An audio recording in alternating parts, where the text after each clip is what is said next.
Hi everyone, Alireza Firouzja is dominating the European Team Championships at the moment and he's closing in fast on 2800. No one has crossed 2800 at the age of 18 since Magnus Carlsen himself. So the question on everyone's lips right now in the chess world is, can Firouzja cross that 2800 barrier? Today he was playing Badur Jobova, a really strong Georgian grandmaster, 37 years of age and a very tricky player. So Firouzja kicks off with his favourite e4 here, and Jobova goes pawn to c6, the Caro Kann. An interesting choice given that Firouzja loves to play this himself.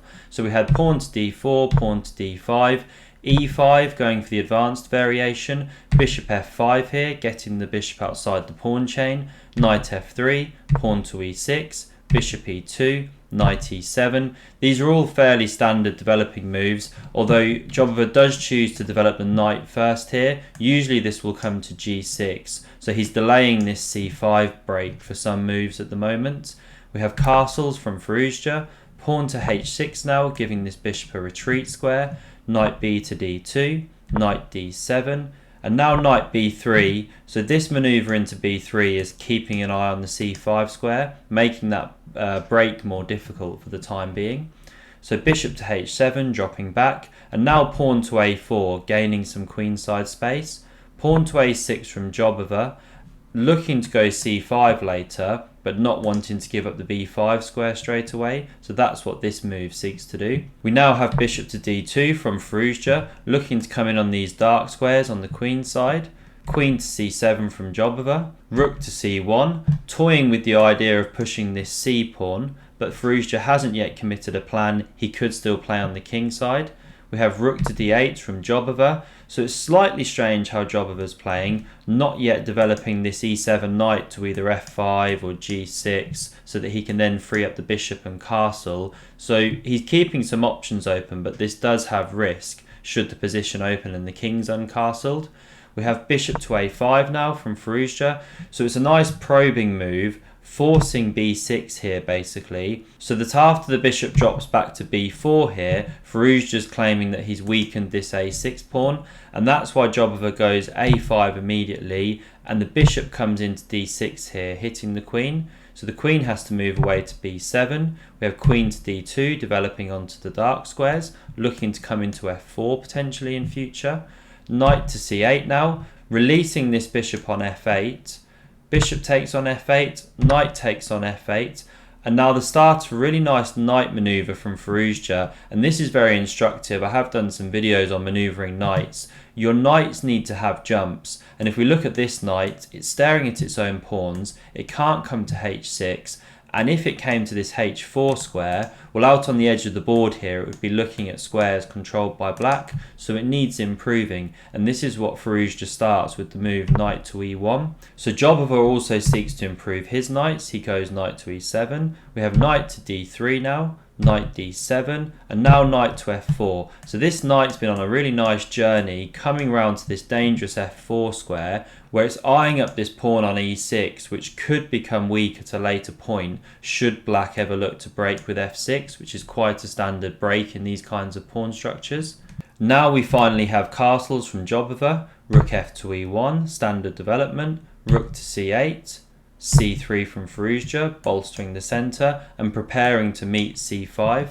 We have rook to c7 from Jobova, just preparing to double on the c-file. And now Firouzja finally shows some cards about where he wants to play on the board. So he plays pawn to g4 here, showing that black needs to keep an eye on the king side or else they could run into some trouble. We have queen to b8 from Jobova, a strange looking move, but he's looking to get back onto these dark squares so that he can re-centralise the queen and keep an eye on the king side.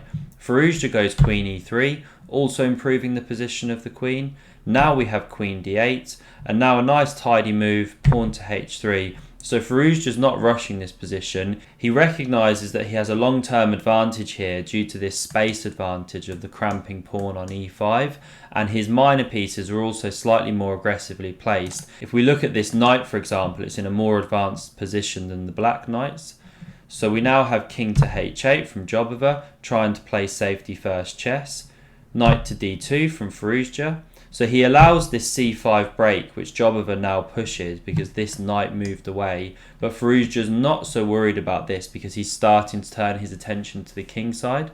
We have bishop to b5 now from Firouzja, taking advantage of the weakness of the last move. So knight to c6 from Jobova, pressuring d4, king to h2, a nice prophylaxis move, cd, cd, knight to b4 now, and a battle starts to ensue now over this open c file because it's the only open file on the board. So we have rook takes on c7, queen recaptures, and now queen to c3, immediately contesting the c file.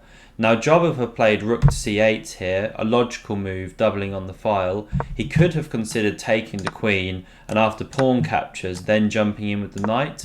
It's a bit scary because you don't want your knight to get trapped here, but it is supported by this powerful bishop, and possibly this would have been a better way to play so that then the rook can come to c8 and pressure on the pawn here.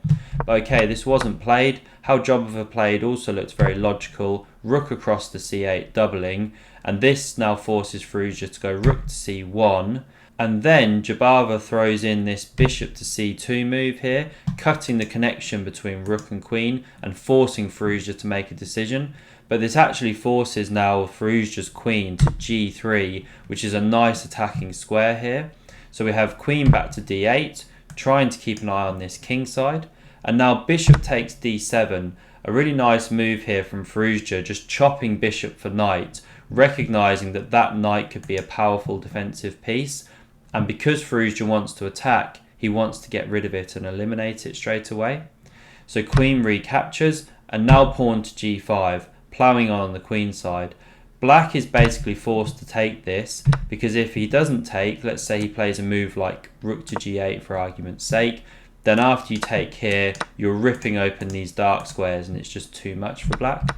So okay, black captures the pawn here. We have queen takes g5 now. Queen to d8, desperately trying to swap queens and stave off the attack. But Firouzja of course declines this exchange and plays queen to h5 check, forcing the king back to the corner. And now Firouzja's moves are really quite easy to play. So he starts bringing his knight into the attack with knight f3. We have g6 kicking the queen away. And the reason this g6 move was played is because if black does something, say on the queen side, like looking to activate the rook, then the problem here is that the knight will jump into g5, threatening this check with the queen and knight on h7. And so you could have exchange sacrifices in the air from white, eliminating that bishop and freeing up these checks, which will be very dangerous in combination with the knights.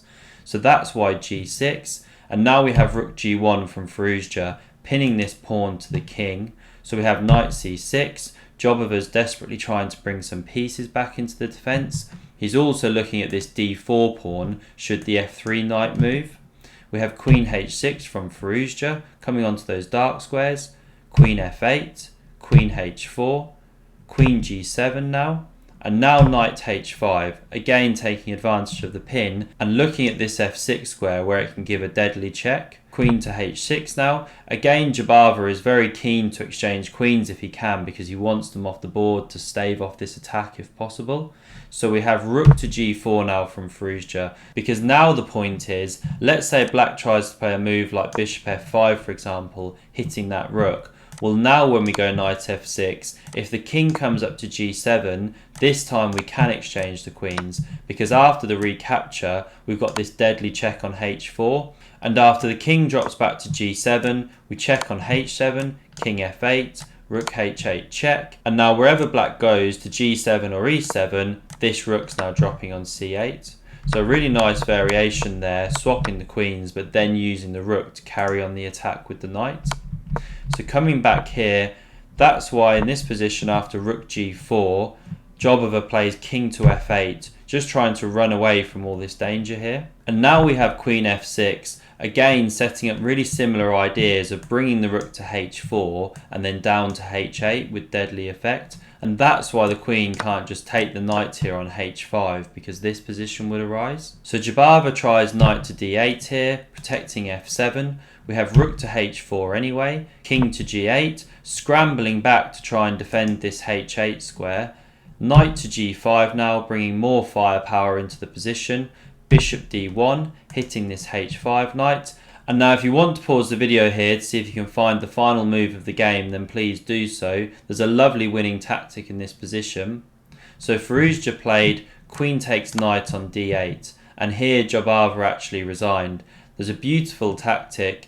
If the rook recaptures, then we have knight f6, and once again we have problems with the queen being captured. After king g7, rook takes queen, king recaptures, then we even have this fork at the end, picking up the whole house in the game. And this now puts him 0.1 behind Ding Liren on the chess live ratings list. So if he can win again tomorrow, not only will he leapfrog Ding, but he may even cross that 2800 barrier. So do hit that subscribe button to never miss my latest Firouzja videos or any of the other top players. And if you haven't seen my other latest Firouzja videos from this tournament, then do check them out on screen now. Thanks for watching, and I'll see you next time.